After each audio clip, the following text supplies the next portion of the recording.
What's going on YouTube? This is Cap24 and we are back with a video for the gun bunch halfback strong formation out of the Arizona Cardinals playbook.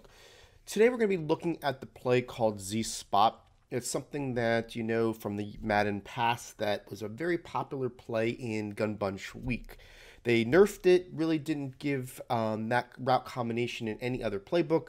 A lot of people used the West Coast playbook because they wanted that S route on the left-hand side using the halfback dig out play. Now, with the gun bunch halfback strong, you got that S route, and you've got the nice combination on the right-hand side. So I definitely want to bring at least one of the setups that I'm using with this for this video to give you a little bit of a illustration of how we can use the Z spot play.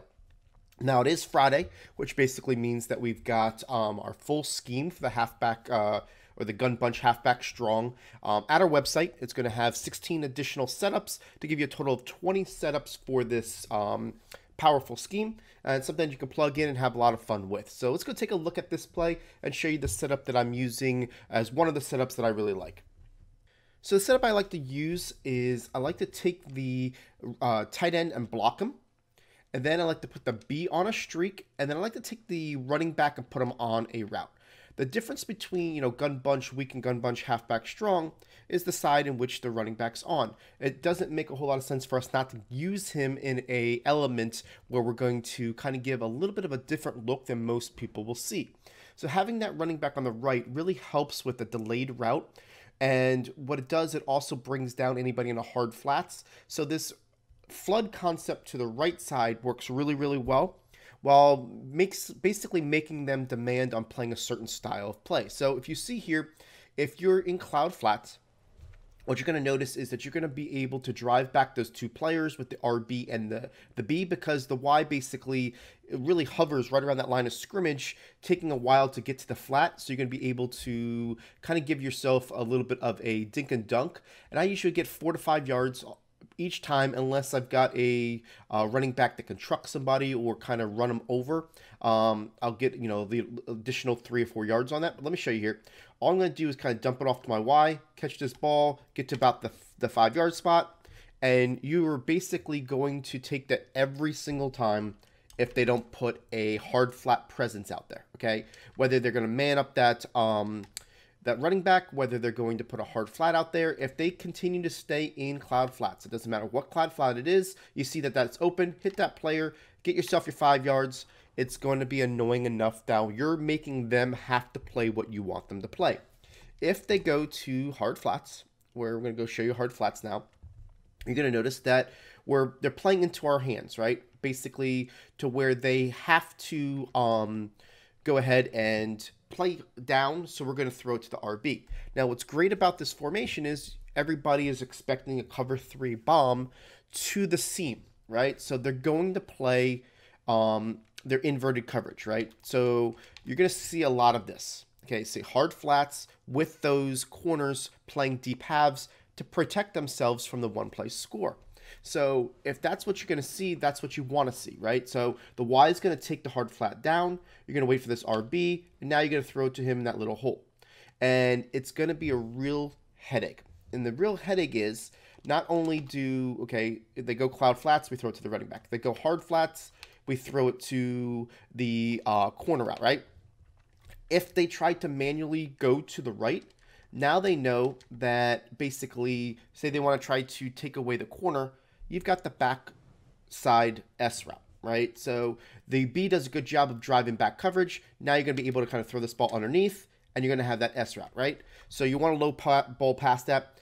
They really are kind of stuck. That's why this play is one of those really type of headache of a plays that people have to start doing things that they don't want to do, meaning that they're going to have to make more adjustments to their defense, which is going to play into our hands, because they start making adjustments to stop this play. Then we're going to start using some other of our setups to take advantage of what they're trying to do.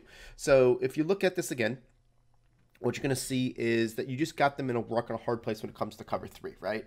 They've got cloud flats. They really can't do anything. Hard flats, they can't do anything. They have to stay at home, so the corner route's going to be open, and then the S route, right? So that's how I'm attacking this on a cover 3 basis.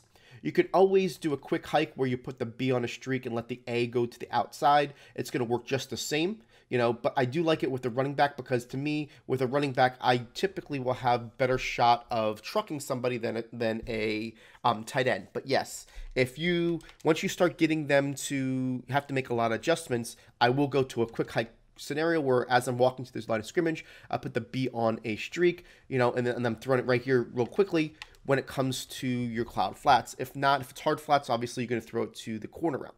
So that's how we handle cover 3. Let's go ahead and take a look at cover 2. So now that we got cover 2 out here, let's go ahead and take a look at how this would work. Now, the first thing you want to do is always take your running back. That's what we mentioned earlier. So if the running back is open, take him. You're going to see here, the guy's driven back, and you're going to get yourself at least 5 yards. If you've got the ability to truck somebody, definitely go ahead and do so. Like I was saying, you want to take a mismatch. If you've got a running back that is got a good trucking ability, scour your defense, see which is their weaker cornerback, and run towards that guy. If you've got a secure tackler on the outside and you've got somebody that's not a secure tackler, what you want to do is make sure you go after the non-secure tackler on the side in which you pick. So that's going to be the easiest way to attack it, right? The next way you can do is if they go ahead and play hard flats, then you're going to notice that it's going to be an easy throw to the corner as well. Most people don't play hard flats, but if they're in a short yardage situation, maybe they will, and you're going to be able to get that, down the field. So they're going to have to do some extreme measures to stop this. If they're trying to do something where maybe they put like this other linebacker on the running back, or if they do something like where he's going to be the user player and they're going to go for that player, then you also do have the ability to throw this X underneath, and he's just going to be right there open on his break because he's going to stay underneath the deep blue. That's why the S route is so tough, because of how a delayed route it is. It stays under the deep blue, making it very difficult for people to stop. So last thing we're going to look at is cover 4, and this is probably their best way of stopping this, okay? Do cover 4 with hard flats. Now, the reason why that is because the corner is going to be covered a little bit better, and you're going to see that you're going to basically allow for the running back to be also covered by the hard flat. Now, if people go to cover 4 hard flats, we already showed you 4 different ways to torch cover 4 in a different video. That's the cat and mouse game against, your opponent. If they discover that you force them into cover 4, then that's something that we're going to want, because now you're going to have a one-play score touchdown over the top. So we want them to be in cover 4, not for this play, but for a different play. So let me just show you how it works against cover 4. You're going to see if it's in cloud flats, then you still got the running back. We already know that. That's not going to be a big deal. Throw it to him, and you're going to get yourself, about that 4 or 5 yards that we were talking about as a dink and dunk. If they adjust to where they are doing hard flats and pressing their corners, that is the best scenario. And I'll show you here what it is and what they're looking to do. And they're going to cover the right side of it because of the way it is. You always got the ability to throw it to that player there, but a good user should go ahead and cover that, okay? Because that is really where this is at. So if you're looking at it from their perspective, they're going to go to this if they're smart. And a lot of times they're going to go to this. If you see those guys pressed on the outside, they've probably said, you know what, I'm going to a cover 4. And that's when you want to look in either your audibles or run it once, see if that's the alignment they're doing. Because, even this is hard flats. You can see that the guy did a little bit of a chuck. We could throw it to the running back right away here, but most of the time we can't rely on the chuck that's going to get that guy open. So we could see that the corner route's not going to be open because of the fact that the guy was in a pressed alignment. We threw it to that guy. So what I'm trying to basically make the point as, even though they found a defense that could stop this, we're welcoming that because of the rest of the scheme, and you need to make that connection when you're running this. Okay, they found a cover 4. We want them in a cover 4. Let me see what type of alignment they're doing when it's cover 4. And then we go to our cover 4 bomb, which is the PA bunch shot, which is already a audible. You can always make it, what it is. We show that in the video, so we'll link that video there for you if you haven't checked that out. And that's basically how you win in Madden, is force them to do something that you want them to do, and then have an answer to torch them with it.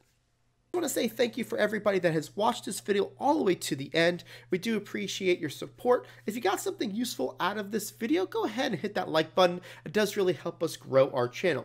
If you're new to our channel and haven't seen one of the videos that are on your screen right now, go ahead and check it out for some great Madden content, and don't forget to hit that subscribe button.